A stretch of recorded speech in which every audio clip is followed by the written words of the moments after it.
Hello everyone, welcome to Sanjeevani classes. मैं हूं प्रशांत और आज हम class 11 fine arts chapter 1 pre historic rock paintings को डिटेल में समझेंगे। इस चैप्टर में हम पढ़ेंगे कि जब इंसान के पास ना कोई लैंग्वेज थी और ना ही कोई राइटिंग सिस्टम, तो वो अपनी बातों को, अपनी इमोशंस को कैसे एक्सप्रेस करता था। इस चैप्टर में हम भीमबेटका रॉक पेंटिंग्स और डिफरेंट प्री हिस्टोरिक पीरियड्स के आर्टिस्टिक फीचर्स को भी पढ़ेंगे।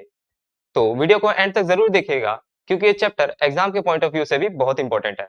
तो चलिए चैप्टर को स्टार्ट करते हैं।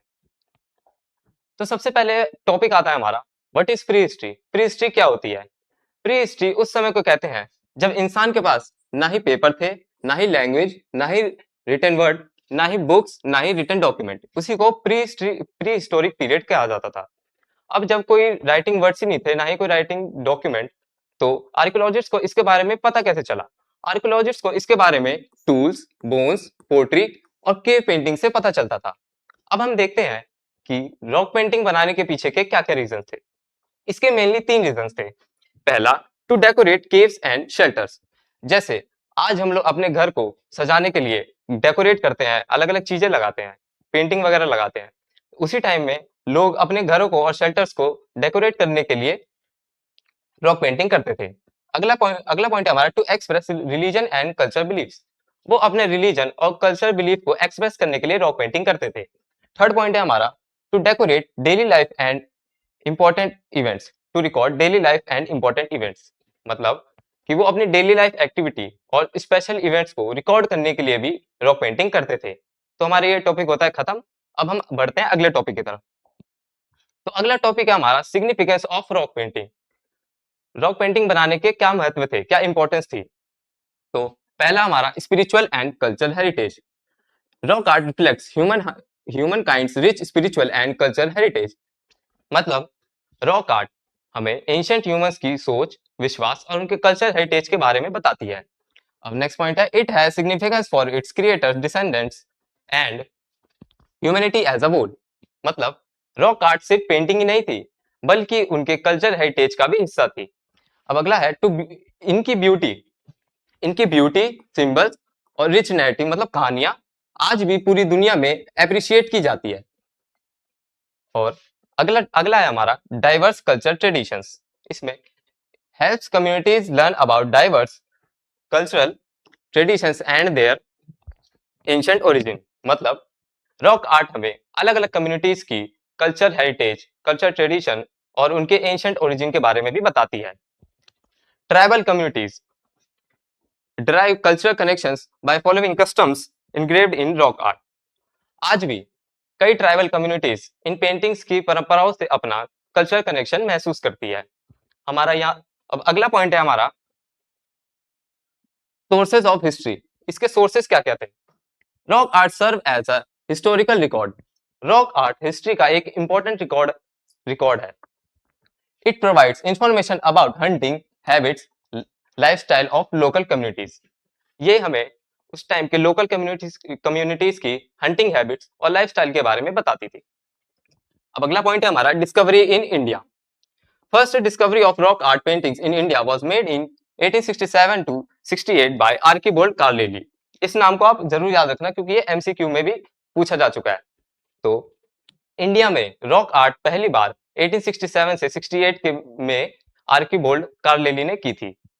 और आज भी इंडिया के कई हिस्सों में ये मिली है रॉक पेंटिंग्स, जैसे मध्य प्रदेश, उत्तर प्रदेश, आंध्र प्रदेश, कर्नाटका, उत्तराखंड और बिहार। इससे हमें ये पता चलता है कि रॉक आर्ट इंडिया के कई हिस्सों में फ्लरिश थी। अब हम अगले टॉपिक की तरफ बढ़ते हैं। अगला टॉपिक हमारा, periods of pre history rock paintings. तो इसके अब हम पढ़ेंगे कि इसके कितने पीरियड्स थे। पहला पीरियड है हमारा पैलियोलिथिक पीरियड। इसी को ओल्ड स्टोन एज भी कहा गया है और इसको 3 फेजेस में डिवाइड किया गया है। पहला लोअर पैलियोलिथिक, दूसरा मिडिल पैलियोलिथिक, तीसरा upper palaeolithic. No evidence of paintings from lower and middle palaeolithic periods. Lower और मिडिल पैलियोलिथिक पीरियड्स में हमें पेंटिंग से कोई एविडेंस नहीं मिलते।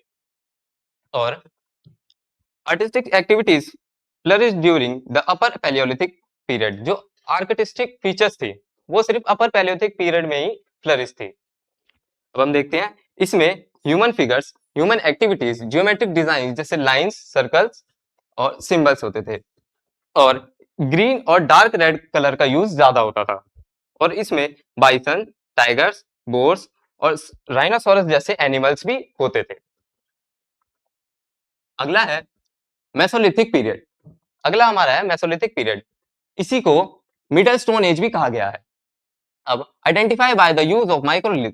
माइक्रोलिथ मतलब जो माइक्रोलिथ पीपल थे, मेसोलिथिक पीपल थे, वो माइक्रोलिथ यानी छोटे और नोकीले पत्थर जिससे कि वो शिकार और अन्य काम करते थे, उसी को माइक्रोलिथ कहा जाता है। और the artistic expression of the Mesolithic people became more advance and diverse. पहले के पीरियड के कंपैरिजन में जो इस पीरियड की पेंटिंग्स थी वो ज्यादा डाइवर्स थी और ज्यादा एडवांस थी। और इसमें केव पेंटिंग्स जैसे डेली लाइफ और सोशल एक्टिविटीज को डिपिक्ट करती थी और एनग्रेविंग्स जो कि रॉक सरफेस पे डिजाइन्स और फिगर्स को कार्व करती थी। और तीसरा है स्मॉल कल्चर आर्टिफैक्ट्स मतलब small carved objects representing human, animals और सिंबॉलिक फिगर्स मतलब इसमें ह्यूमंस, एनिमल्स और सिंबॉलिक फिगर को भी दिखाया गया है। और अगला है अर्ली मेगालिथिक आर्किटेक्चर मतलब उस जो रिचुअल्स और ब्यूरियल्स थे उन उनको प्रिमिटिव स्टोन स्ट्रक्चर के रूप में दिखाया गया है। और अगला पॉइंट है हमारा paintings were comparatively smaller in size. जो उस पीरियड की पेंटिंग थी वो स्मॉल थी साइज में। और थीम्स और इसकी थीम क्या क्या थी, हंटिंग सीन्स थे, एग्रीकल्चर एक्टिविटीज थी, honey collecting honey, communal dance, music instruments, mothers and child, pregnant women and murals. अब हम आगे बढ़ते हैं। अगला है हमारा कैल्कोलिथिक पीरियड। ये the period between the late neolithic and the early bronze age during which human society started experimenting with metal tools. ये लेट नियोलिथिक और अर्ली ब्रोंज एज के बीच का पीरियड है। इसमें ह्यूमंस ने मेटल मेटल टूल्स का यूज करना स्टार्ट ही करा था और इसमें ग्रीन और येलो कलर का यूज बढ़ गया था। अब art of this period is known as copper age art. इस पीरियड के आर्ट को हम कॉपर एज आर्ट भी कहते हैं। Paintings reveal interaction between cave dwellers and agriculture communities of the Malwa plateau. ये पेंटिंग मालवा प्लेट्यू के केव ड्वेलर्स और एग्रीकल्चर कम्युनिटीज जैसे फार्मर्स के बीच की इंटरेक्शन दिखाती है। इसकी एक इंपॉर्टेंट साइट है नरसिंहगढ़ जो कि महाराष्ट्र में है। अगला है हमारा early historic period. The paintings of this period era are mainly in red, white, yellow color. The figures have a schematic and decorative style. इस पीरियड की जो पेंटिंग्स थी उसमें हमें रेड, व्हाइट, येलो कलर मिलते थे और जो इसके फिगर्स थे वो ज्यादा डेकोरेटिव स्टाइल में थे। अब डिपिक्शन डिपिक्शन इंक्लूड इसमें क्या क्या इंक्लूड थे, Yakshas, tree gods, magical sky carriers मतलब जादुई उड़ने वाले रथ, राइडर्स, ट्यूनिक लाइट ड्रेसेस और स्क्रिप्ट्स। अब हम बढ़ते हैं अगले टॉपिक की तरफ। अगला टॉपिक है हमारा medieval period. The paintings of this period are geometrically linear and schematic but artistic style become less refined and more crude. इस पीरियड की जो पेंटिंग थी वो ज्योमेट्रिक थी, लीनियर थी और स्कीमेटिक थी, लेकिन इसकी जो आर्टिस्टिक फीचर्स थी वो थोड़ी सिंपल हो गई और क्रूड हो गई। और the cave dwellers prepared the colours by combining manganese, hematite and wooden coal. जो उस टाइम के जो कलर्स थे वो हेमेटाइट, मैंगनीज और वुडन कोल से मिलके बनते थे। हमारा अगला टॉपिक है Indian rock art. Rock art consist of human made marking on natural stone. Rock art का मतलब नेचुरल नेचुरल रॉक पे ह्यूमंस के द्वारा बनाए गए साइन, डिजाइन, पेंटिंग्स। और इसके तीन फॉर्म्स है। पहला पेट्रोग्लिफ्स जो कि रॉक्स पर डिजाइन बनाए जाते थे, और दूसरा है पिक्टोग्राफ्स जो कि रॉक सरफेस पे पेंटिंग बनाई जाती थी। तीसरा है अर्थ फिगर्स जो कि ग्राउंड पे और अर्थ सरफेस पे डिजाइन बनाए जाते थे। अब हम बढ़ते हैं अगले टॉपिक की तरफ। अगला टॉपिक है हमारा भीमबेटका रॉक पेंटिंग्स। ये इस चैप्टर का सबसे इंपॉर्टेंट टॉपिक है, तो इसको हम डिटेल में समझेंगे। तो इसकी location located south of Bhopal in the Vindhya ranges of Madhya Pradesh. ये भीमबेटका जो है वो मध्य प्रदेश के विंध्या रेंजेस के अंदर भोपाल के साउथ में स्थित है और यहाँ 500 से ज्यादा रॉक पेंटिंग पाई गई है। अब इसकी डिस्कवरी देखते हैं।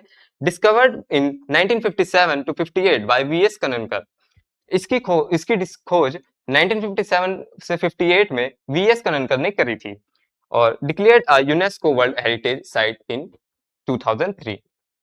भीमबेटका की हिस्टोरिकल इंपॉर्टेंस को देखते हुए यूनेस्को ने इसे 2003 में वर्ल्ड हेरिटेज सेंटर भी घोषित कर दिया। अगला टॉपिक है हमारा टाइमलाइन। अब इसकी टाइमलाइन देखते हैं। Oldest paintings are about 30,000 year old. Bhimbetka की सबसे पुरानी पेंटिंग जो है वो 30,000 साल पुरानी है और continuous occupation from 1 lakh BC to 1000 AD. 1 lakh BC से 1000 एडी तक यहाँ पे लोग रहते थे और इसमें वेरी अलग अलग कलर थे जैसे रेड ओकरे, purple, brown, white, yellow, green जो कि नेचुरल रिसोर्सेज से बनाए जाते थे। अगला है जैसे रेड कलर जो है वो हेमेटाइट से बनता था, जो व्हाइट कलर है वो लाइमस्टोन से बनता था, जो ग्रीन कलर है वो चैलसेडनी से बनता था और जो ब्रशेस थे वो प्लांट फाइबर से बनते थे। अगला टॉपिक है हमारा themes of Bhimbetka paintings. Everyday life of prehistoric people is often shown in the stick-like human figures. Bhimbetka painting इंसान के जीवन के हर पहलू को दर्शाता है। अगला पॉइंट है हमारा वेरियस एनिमल। इसमें कई एनिमल दिखाए गए हैं जैसे एलिफेंट, बाइसन, डियर, पीकॉक और स्नेक और इसमें हंटिंग सीन्स और वॉर सीन्स भी दिखाए गए हैं और इसमें सिंपल जियोमेट्रिक डिजाइंस और सिंबल्स होते थे। अगला टॉपिक है हमारा general features of pre historic paintings. Use इसमें white, yellow, orange, red ochre, purple, brown और ग्रीन और ब्लैक जैसे कलरों का यूज होता था और जो कलर्स थे वो कलर्ड रॉक से मिलके बनते थे। कलर्ड रॉक को पहले पीसते थे फिर उसमें पानी डाल के उसको कलर बना के उससे पेंटिंग करते थे और ताकि कलर ज्यादा टिक जाए उसके लिए ये लोग एनिमल फैट और गम और रेसिन जैसे चीजों का भी इस्तेमाल करते थे, उसमें मिक्स कर देते थे। अगला है हमारा colour survived for 1000 years due to chemical reaction of oxidise on rock surface. ये कलर्स जो थे वो 1000 ऑफ ईयर्स तक सर्वाइव कर लेते थे क्योंकि जो रॉक्स पे केमिकल रिएक्शन की वजह से ये कलर्स 1000 ईयर्स तक सर्वाइव कर पाते थे। Show gradually development of human life through different periods और ये डिफरेंट पीरियड्स में ह्यूमन कैसे डेवलप हुआ इसको दर्शाता है और scenes were mainly of hunting and economic social life of people और इसके जो मेन सीन थे वो हंटिंग, इकोनॉमिक और सोशल लाइफ थे पीपल के। अगला पॉइंट है हमारा figures of flora, fauna, human, mythical creature, cards, chariots are commonly seen. इसमें हमें ह्यूमंस, मिथिकल क्रिएचर, कार्ड्स वगैरह हमें दिखाई जाती है। अब हमारा अगला टॉपिक है study of the pre historic rock paintings जिसमें हमारी पहली पेंटिंग है अ रोरिंग एनिमल। ये भीमबेटका की फेमस पेंटिंग्स में से एक है। इसमें हमें एक पावरफुल और वाइल्ड बोर दिखाया गया है जो कि रेड ऑकरे कलर में है और जो कि पूरी पेंटिंग में डोमिनेंट पोजीशन में खड़ा है। नीचे हमें छोटे छोटे ह्यूमंस और एनिमल्स भी दिखाए गए हैं और ये पेंटिंग हंटिंग सीन और ट्राइबल बिलीफ के प्रति एडमायरेशन को रिप्रेजेंट करता है और इसकी जो बोल्ड आउटलाइन और रियल डिपिक्शन है वो प्री हिस्टोरिक आर्टिस्ट की आर्टिस्टिक स्किल्स को दर्शाती है। हम देखेंगे इसके आर्टिस्ट के बारे में हमें अभी तक कुछ पता नहीं चला है और इसका मीडियम है मिनरल कलर्स और स्टोन। ये स्टोन और नेचुरल कलर से मिलके बनते थे। ये भीमबेटका केव के 50 kilometre south of the Bhopal के 50 किलोमीटर साउथ में भीमबेटका केव के अंदर ये पेंटिंग मिली है। पीरियड इसका 2500 बीसी से 1500 बीसी के बीच की पीरियड में ये बनाई गई है और इसका कोर्स है ये कहाँ पे अभी है centre of culture resource and training centre New Delhi. ये centre of culture resources and training centre के अंदर है। अब हम देखते हैं आर्टिस्ट। इसके आर्टिस्ट के बारे में आर्कियोलॉजिस्ट को अभी तक कुछ पता नहीं चला है तो ये अननोन ही रहेगा। और इसका मीडियम क्या था मिनरल कलर्स और स्टोन। ये स्टोन और नेचुरल कलर से मिलके बना था और इसका प्लेस ये कहाँ पे पाया गया ये भोपाल के 50 किलोमीटर साउथ में भीमबेटका केव में मिली थी और इसका पीरियड 2500 बीसी टू 1500 बीसी के बीच में ये बनी थी और ये centre of cultural resources and training centre New Delhi में अभी इस पेंटिंग को रखा गया है। तो इस पेंटिंग के बारे में एग्जाम में भी बहुत कई बार क्वेश्चन पूछे जा चुके हैं। तो इसके डिस्क्रिप्शन में आप ये लिख सकते हैं। अब हम अगली पेंटिंग की तरफ बढ़ते हैं।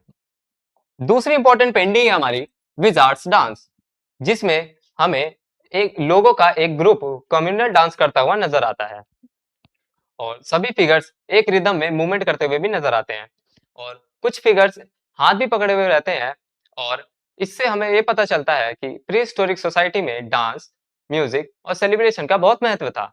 इसके माध्यम से हमें सोशल इंटरेक्शन और कम्युनल स्पिरिट का भी पता चलता है।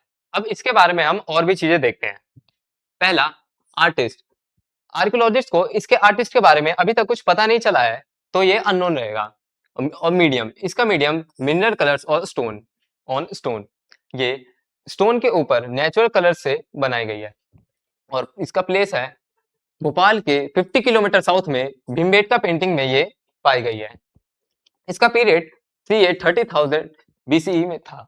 ये 30,000 बीसीई पुरानी है और इस कोड से national museum new Delhi, centre of cultural resources and training new Delhi, ये पेंटिंग यहाँ पे पाई जाती है। अब एग्जाम में आपको इस पेंटिंग के बारे में अगर आएगा तो आप ये डिस्क्रिप्शन में ये जो दे रखा है इसको आप पढ़ लीजिएगा। तो आज हमने प्री हिस्टोरिक रॉक पेंटिंग्स को डिटेल में पढ़ा। एग्जाम पॉइंट ऑफ व्यू से भीमबेटका, डिफरेंट पीरियड्स और स्टडी पेंटिंग्स बहुत इंपॉर्टेंट टॉपिक्स हैं। अगर आपको ये पीडीएफ चाहिए तो डिस्क्रिप्शन में हमारा टेलीग्राम लिंक होगा, उससे आप हमारे टेलीग्राम चैनल को ज्वाइन करके इस पीडीएफ को डाउनलोड कर सकते हैं। अगर आपको ये वीडियो पसंद आई हो तो वीडियो को लाइक, शेयर, कमेंट, सब्सक्राइब करना मत भूलिएगा और मैं प्रशांत फ्रॉम संजीवनी क्लासेस मिलता हूँ आपसे अगली वीडियो में। तब तक के लिए गुड बाय।